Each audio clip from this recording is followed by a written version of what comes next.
నమస్తే అండి.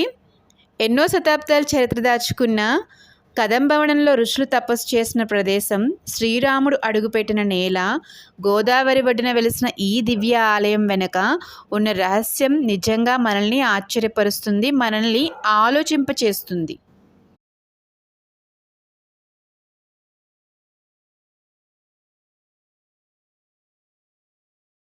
ఈ ఆలయం గురించి చెప్పే ముందు నేను అక్కడికి వెళ్ళినప్పుడు జరిగిన ఒక ఆశ్చర్యకరమైన విషయం మీతో పంచుకోవాలని ఈ వీడియో చేస్తున్నానండి.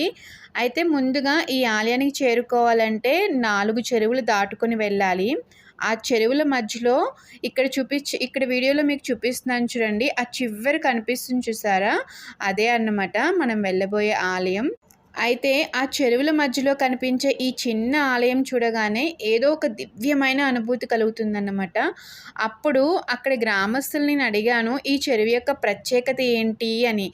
అయితే ఈ చెరువు చూస్తే 4 చెరువులు ఉన్నాయండి చుట్టుపక్కల. చెరువులు నిండుగా నీళ్లు ఉన్నాయన్నమాట. ఆ నీళ్లు కూడా ఎంతో స్వచ్ఛంగా, తేటగా ఉన్నాయన్నమాట.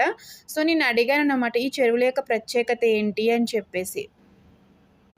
అయితే అప్పుడు నాకు వాళ్ళు చెప్పిన సమాధానం విన్నాక నిజంగా నన్ను ఒక క్షణం పాటు ఆలోచింపచేసేలా చేసిందన్నమాట.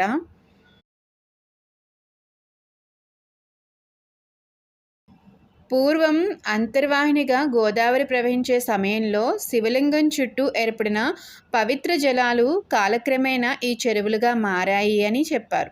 అంతేకాదు ఈ చెరువులో ఒకప్పుడు బంగారు శివలింగం ప్రత్యక్షంగా కనిపించేదట. అంటే అప్పుడు మన పూర్వీకులకి ఇక్కడ ఈ చెరువు లోపల ఉన్న బంగారు శివలింగం ప్రత్యక్షంగా వాళ్ళకి కనిపించి దర్శనమిచ్చేదట.